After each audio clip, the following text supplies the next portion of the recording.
So, while we were on vacation, there was a bit of a scandal, one might say. There's a new policy that was announced by Joe Biden. Some are calling it a vaccine mandate. Some would be wrong in calling it a vaccine mandate. So, I want to show you part of his speech here. Then we're going to come back, tell you exactly what's in it, and then I'll give you my take on it. My job as president is to protect all Americans.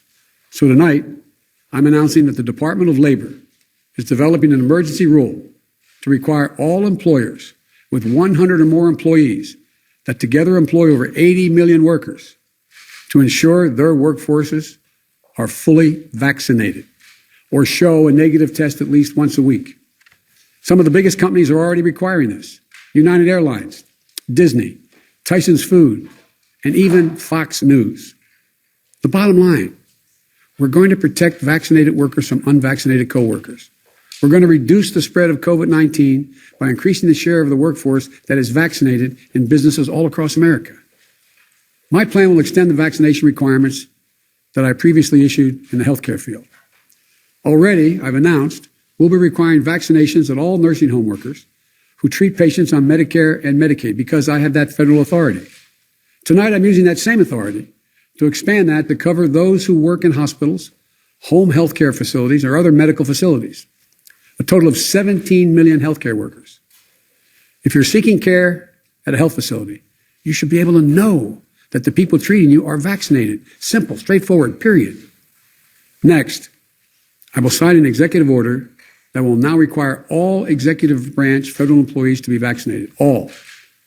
And I've signed another executive order that will require federal contractors to do the same. If you want to work with the federal government and do business with us, get vaccinated. If you want to do business with the federal government, vaccinate your workforce. And tonight, I'm removing one of the last remaining obstacles that make it difficult for you to get vaccinated. The Department of Labor will require employers with 100 or more workers to give those workers paid time off to get vaccinated. No one should lose pay in order to get vaccinated or take a loved one to get vaccinated. All right, so there you have it. The order is this.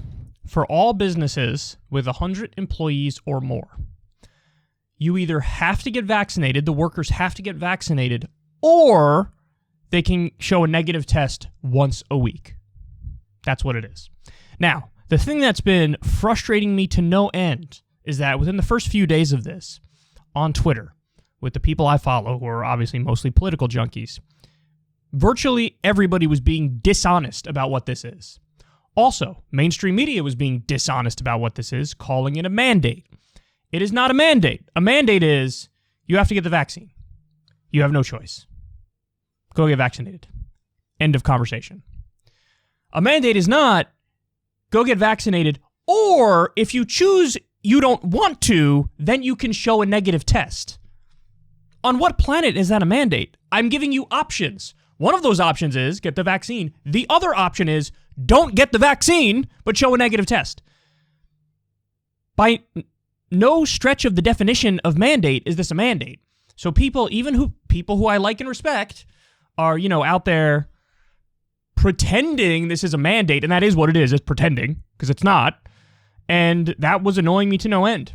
Because if this was, and I've told you guys this a number of times, I've done any segment that I've done discussing my ideas on vaccination, I've said this, that if it was a flat national mandate, I would oppose it. Because in my opinion, I think that's government overreach. I think there should be enough wiggle room where if you really don't want to get vaccinated, you can get out of getting vaccinated. And I don't even care if it's, people have the religious exemption, that's one thing. I go a step further. I think even ideological exemption. So in other words, to claim, it's my religion, that's why I don't want to get vaccinated. Okay, fair enough, but there's nothing unique or special about a religious belief versus an ideological belief. In fact, it's the same thing. You don't have magical powers all of a sudden if you have a religious belief behind something. No. So you could say for an ideological reason, I just don't like the vaccines. I don't think they're safe. I looked at the evidence incorrectly and came to the wrong conclusion. Therefore, I don't want to get vaccines. I don't like vaccines. Okay, fair enough. But, my whole thing was I like the idea of soft mandates. And you know what I would describe this Biden move as? A soft mandate. Because he's giving people the wiggle room of you could show a negative test once a week. If this was Joe Biden saying, I'm mandating everybody in America gets the vaccine, end of conversation, I'd say, no, that goes too far. That's government overreach. If the government can compel you to put this in your arm and give you no wiggle room, well, why should we trust the same government that lied us into the Iraq War, did the Tuskegee experiments, did Operation Northwoods, did the Bay of Pigs, did internment of Japanese Americans, did Native American genocide? Like, the list goes on and on. Yes, there's reason to be skeptical. There's reason to not trust the government. You have to evaluate each thing they do on their own merits. This happens to be an area where they're correct that the vaccine would help you. It's safe and effective. But because they have no credibility, and they shouldn't have any credibility, if anybody who's being honest about that can admit that, there should be wiggle room to get out of taking the vaccine. Now, again, this is an issue where they happen to be correct, but I like that they're giving people the out of you can test once a week instead. So, listen, he's right. Like, we gave unvaccinated people a long time to make the right decision. Delta is still surging. It is overwhelmingly a pandemic of the unvaccinated now. So, whether or not people want to acknowledge it, this is something that is going to help people. And by the way, if you say, hey, this isn't effective, not true. All the evidence that we have to this point is that when there are vaccine mandates that are put into place, they end up greatly increasing the number of people who get vaccinated. And if it doesn't, I'm still okay with that, because that would still mean people are getting tested once a week, which means we're generally keeping people more protected from the spread of the Delta variant. So, to get a little more specific here, like he said, the Department of Labor, this is being issued under the Department of Labor, 80 million workers will be affected. It's a lot of workers. And it's being done also through OSHA, Occupational and Safety Health Administration. And also they're using the Commerce Clause to justify it. It allows the federal government to regulate business.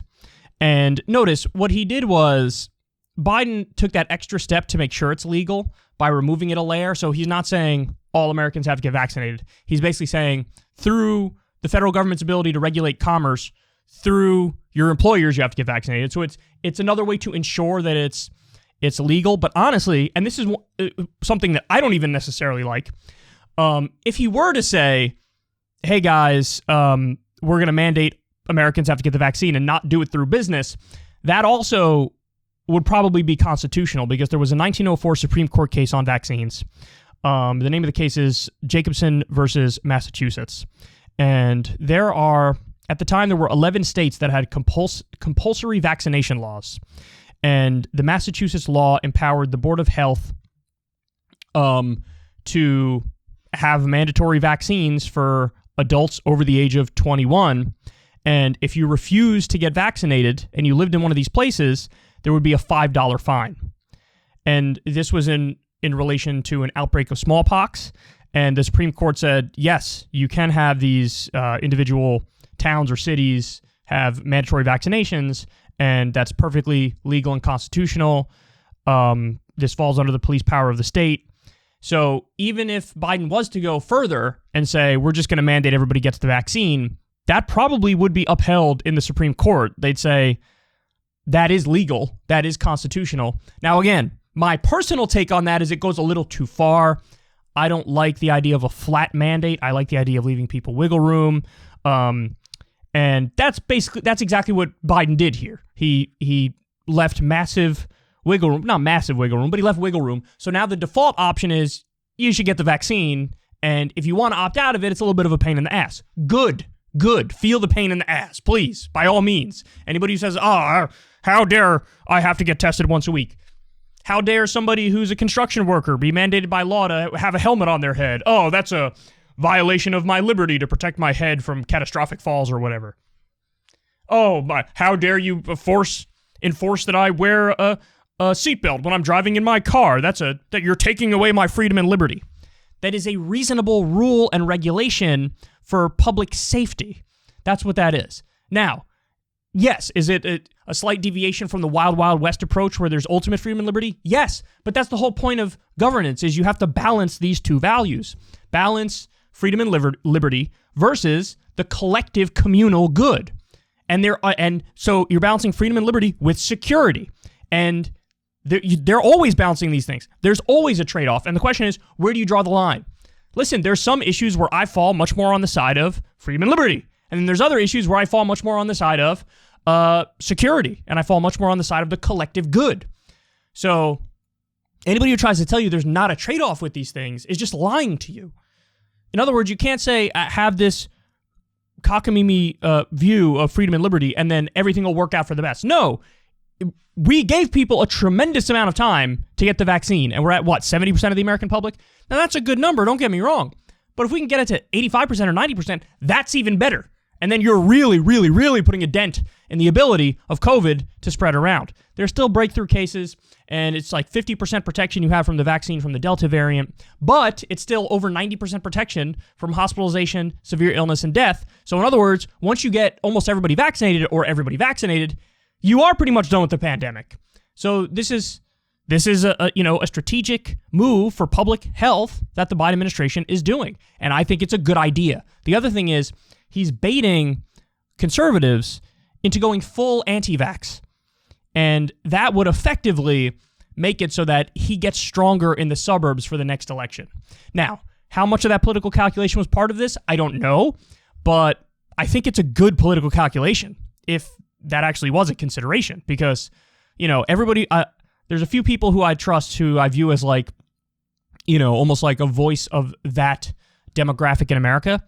And I asked them what they think about it, and their response was exactly what I expected. It was like, good. Like, what was he supposed to do? Sit back and let the virus keep on ravaging the country and do absolutely nothing? He's saying either get the vaccine or get tested. That's not unreasonable. That's perfectly reasonable. He's giving you options.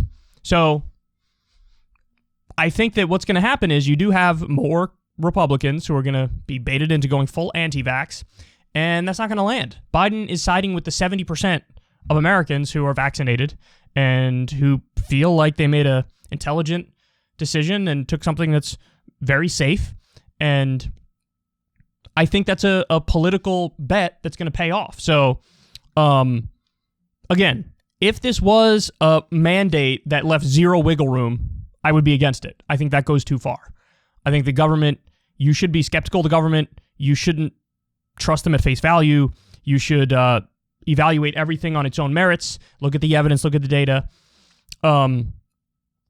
This happens to be an instance where the government is correct and you getting the vaccine is a good idea. But yeah, as long as he's leaving that wiggle room of you get tested once a week, zero issue with it at all. So the vaccine rates are going to go up now. Whoever really has an issue with it can still just get tested. Totally fine. Everybody should be happy. But they're not. There's already people. We'll get to some reaction in a little bit. But yet again, I'm sensing a pattern here.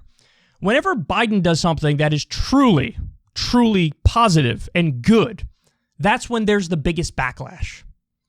Not just from conservative circles, which them too, but also from liberal elites and mainstream media. So, I'm telling you, there's endless incentive to go in the wrong direction as president, because that's where you get rewarded. I mean, the right's going to beat you up no matter what. The Republicans are going to attack you no matter what. But what's funny is that liberal media only attacks Biden for the best stuff that he does. I'm telling you, it's amazing how consistently that's the case. Pulling out of Afghanistan, this. So anyway, don't call it a mandate. Don't call it a mandate. You can say I'm comfortable with using the terminology soft mandate, but even that I think is slightly misleading. He's giving people a choice. Get vaccinated or take a test. I think that is super reasonable, and I think it's going to have a positive impact, both objectively and in the real world, and also politically.